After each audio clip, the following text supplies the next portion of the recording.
Billions in federal funding will be going to small businesses and restaurants from federal pandemic relief. I'm Zach Dodge with how it could impact our local area. Coming up. The man accused in the death of his Vernon County, Missouri mother is found dead in Arkansas. Veterans Affairs makes a push to vaccinate all veterans in Southwest Missouri. The 4 states' most watched news starts now. Crawford County, Kansas commissioners vote to lift some restrictions on area businesses. This is KOAM News at 10. The commission says it's due to a drop in COVID-19 cases in the county.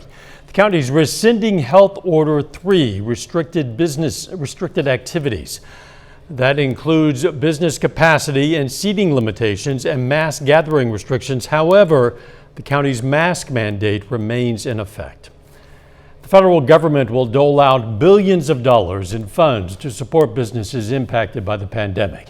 President Biden signed the $1.9 trillion American Rescue Plan yesterday. It includes billions for the Paycheck Protection Program designed to help small businesses pay employees, and billions for a new program targeted directly at restaurants. KOAM's Zach Dodge has details and the impact it could have locally. From state lockdowns to local restrictions, restaurants have been hit perhaps the hardest by the pandemic.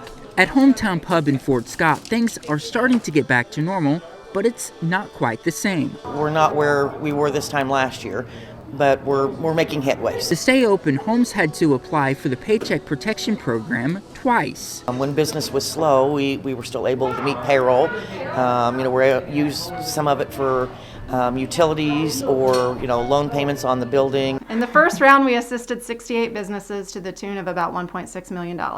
With the second round, we've assisted 87 businesses for just over $1 million. And with the passage of the American Rescue Plan, more than $7 billion has been added to the program, meaning Casper could get even more calls from shop owners wanting to apply. There are those businesses out there that just don't know about it.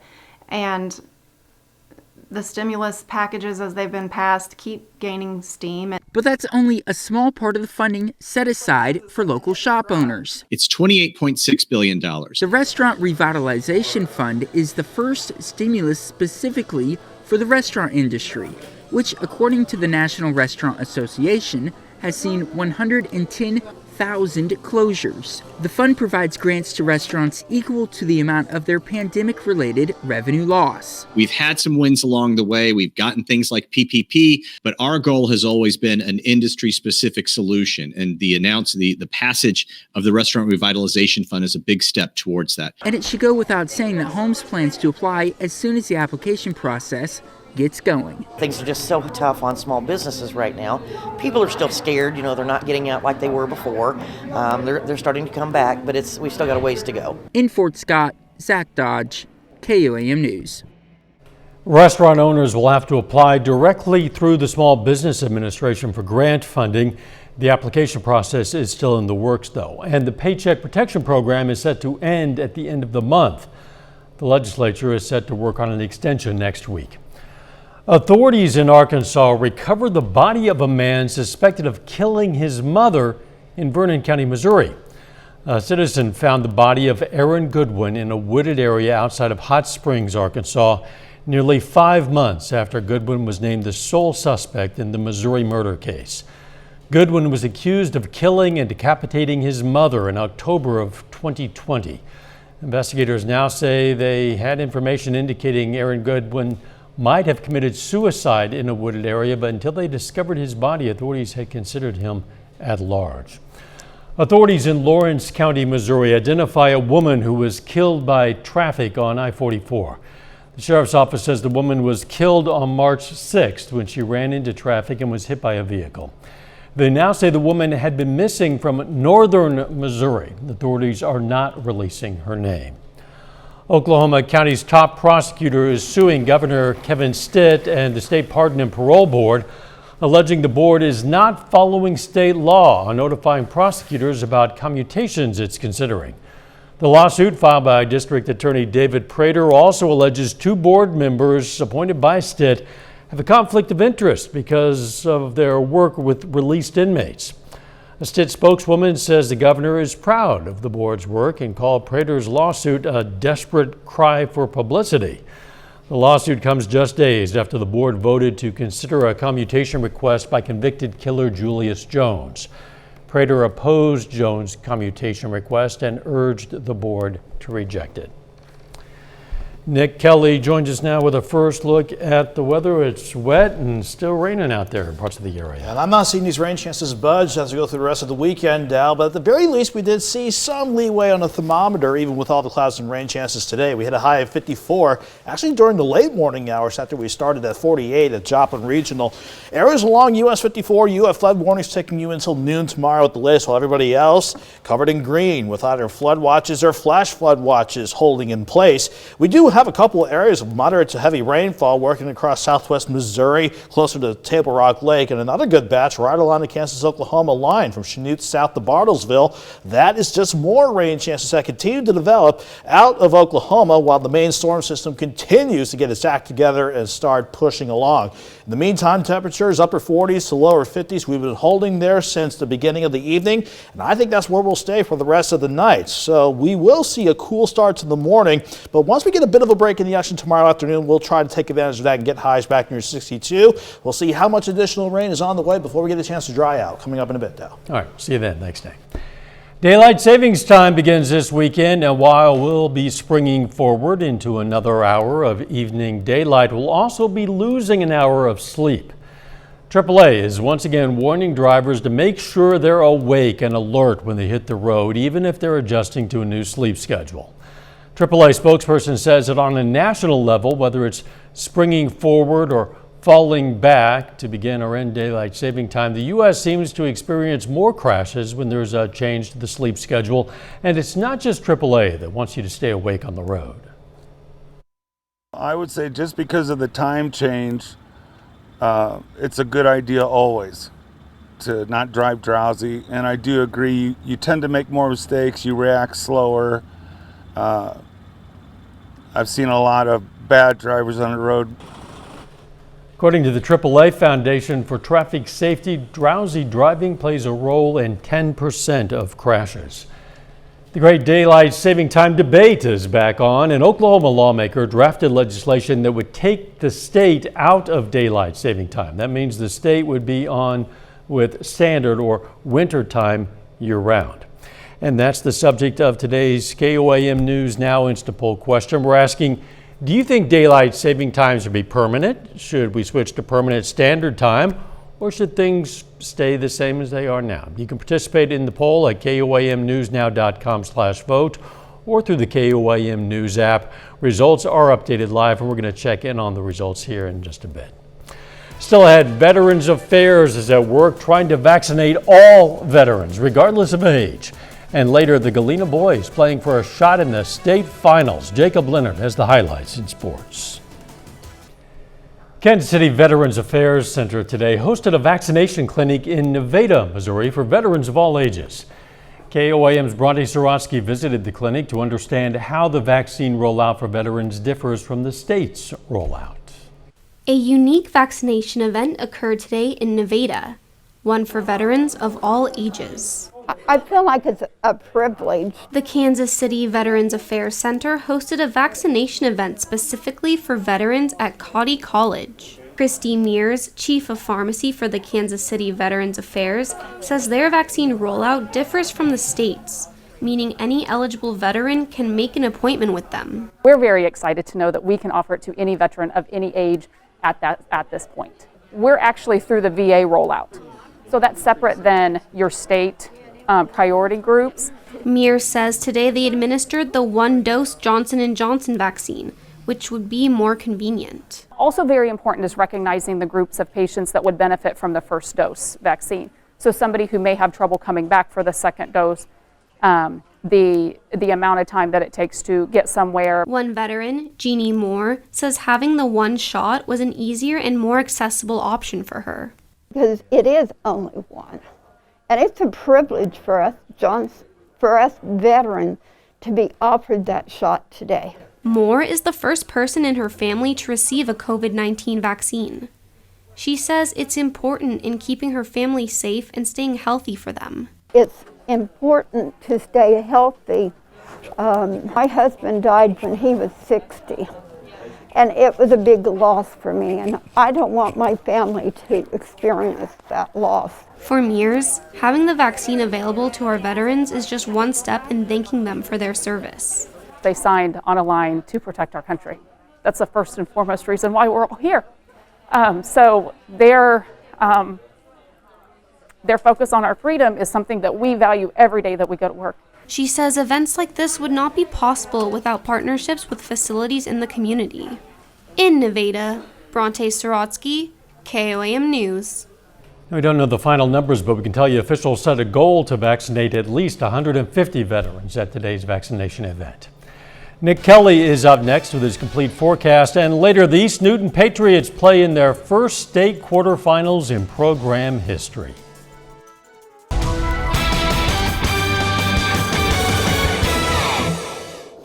The rain chances that we've seen pick up since midweek continue today, and it's going to stick around for the rest of the weekend, so quite a bit to unpack.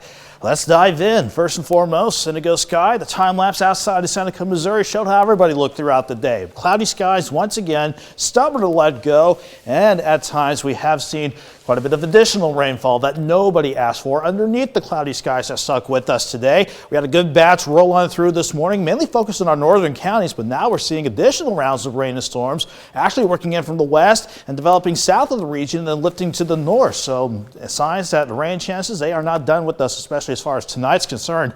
Ever since Tuesday, we've seen the radar estimates suggest rain amounts for a good number of you between 1 to 4 inches of rain.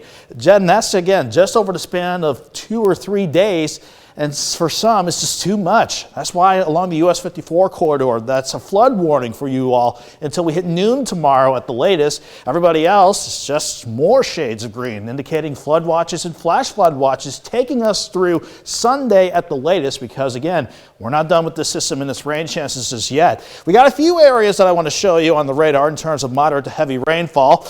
Just before you hit Table Rock Lake, we got a good batch of moderate to heavy rainfall around Aurora, Monette, Pierce City, Mount Vernon, and then another good cluster picking up around Joplin, especially north of I-44. But then once you hop back over to the Missouri state line, there's another good batch of moderate to heavy rainfall from Chanute, Fredonia, Independence to Bartlesville. That's going to continue to rotate along the Missouri state line, keeping rain chances a pretty good bet for a good number of you for the rest of the overnight. 49 in Joplin with cloud cover and rain chances around. Feels like 44 though with that east breeze at 14 miles per hour. Mid 40s to lower 50s. That's where everybody sits at the 10 o'clock hour, and that's where temperatures will stay as we go through the course of the night with the rain chances in place, the cloud cover in place. Fortunately for us, we're not dealing with any of the severe weather that's been popping up across northern Texas and western Oklahoma. That's mainly powered by a low pressure center and a trailing cold front going back into the desert southwest. We'll deal with that front by Sunday, but all the action also being driven by this vigorous upper low ready to wallop Colorado with a very big snowstorm that they haven't seen in quite some time. Around here, though, our emphasis will be on the front part just to the south. That'll keep rain chances around through the overnight into tomorrow morning. Breaking the action with the way things are looking during the afternoon, so hopefully you can salvage some outdoor time. But then as we head towards Sunday morning, here comes that cold front. Wanted to bring in another good chance for widespread rain and thunderstorms. With this setup, I don't see much in the way of strong or certainly severe storms, but moderate to heavy rainfall, sure. So all things I'll keep an eye on as we go through the rest of the weekend. But one thing this rain will do for sure is bring another 1 to 4 inches of rain our way. So unfortunately, more rain on the way before we dry out as we go into next week. Quick look at the forecast for the overnight hours. Again, the rain chances continuing until we get that break in the action by the afternoon. As far as your planner goes, we'll start at 49 in the morning, 58 by noon. We'll top out around 62 with dry time and hopefully some breaks in the clouds. 62 again on Sunday, 63 on Monday. Once we get past a few morning showers, this system's out of here. 69 and dry with partly sunny skies Tuesday before, sticking with Doug's pattern now. Back to the storms we go by St. Patrick's Day. Wow, it's going to be very wet. Of course, it already is. I guess it can't get much more wet than saturated. That's certainly true. Thanks, Nick. Coming up in sports, the Galena boys and Colgan girls aim to move on to state championship games. Plus, Webb City's Kaden Turner balances his love for music and basketball. Jacob Leonard's up next with sports.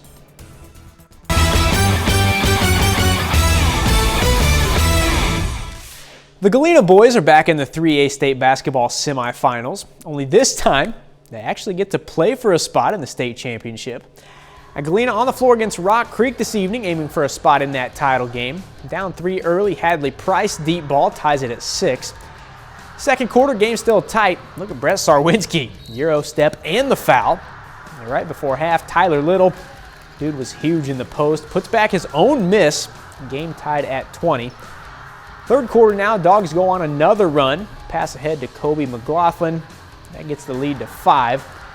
Amor Sarwinski, he had 12 points, 10 rebounds in the game. This makes it 38-31. Rock Creek comes back again, but Little over the defenders, 16 and 8 tonight for Little. Galena goes on to win at 48-41. They'll face Heston in the state championship tomorrow night. 2A girls bracket, the Colgan Panthers in the Final Four for the first time ever. They play Valley Heights tonight. Now check it out, Colgan gets a buzzer beater from the freshman Lily Brown to win it 40-38. Now here's that buzzer beater from Brown that gave the Panthers the 2-point win. As you can see, place went nuts. Colgan will face Sterling tomorrow in the 2A state championship. On the Missouri side, it's already been a historic season for the East Newton Patriots. The Patriots are in the state quarterfinals for the first time in program history, facing Blair Oaks tonight. Now East Newton aims to keep the season alive and get to the Final Four for the first time. First quarter inbound to Gabe Bergen. Gets it to go off the window. Patriots up 5 after 1. To the second now, Luke Northweather in the paint. Contested shot goes. Falcons within 3. Other end pass out to Kelton Sorrell in the corner. He drains the triple. Patriots still up 5 at the break. Fourth quarter though.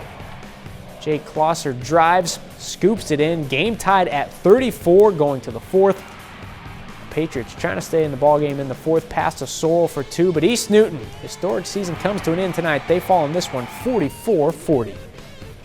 I'm so proud of this group. You know, they battled, and we had a lot of tough games, and we had a great year. And you know, it's hard right now, and I know it's hard on them, but they're great kids. They're a good basketball team, and we just got beat by, you know, a really good basketball team. So I couldn't be more proud and thankful. The Nevada boys also on the floor tonight in the Class 5 quarterfinals. Nevada at Bolivar. Tigers fall in this one 60-47. Nevada finishes the year with a 22-6 overall record. The Carl Junction girls will be on the floor tomorrow in the Class 5 quarterfinals. CJ hits the road to face West Plains with a spot in the Final Four on the line. Now, the Bulldogs made the Final Four last year before COVID ended their season early. If they want to get back to that point, going to have to work for it, facing a West Plains team that's 26-3 so far this season. Kids that have returned, you know, certainly have a little fire in their belly to go back, and now we have that opportunity. So hopefully, you know, we come and we play well, and we're able to do that again. We just need to play as a team and play together and play as hard as we can with all of our confidence and our skill that we've been building out throughout the year. Webb City's Kaden Turner just finished up his junior season on the basketball court. He has the potential to be one of the most dynamic players in the area. And while he loves the game, basketball is not his only talent.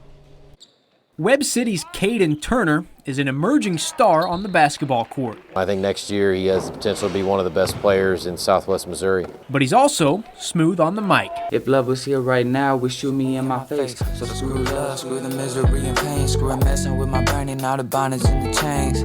Yeah, I've always loved music. Usually it's like some from personal experiences, and then like things I've seen, like just in the world or just from other people. I like to use their experiences too and just put it into music.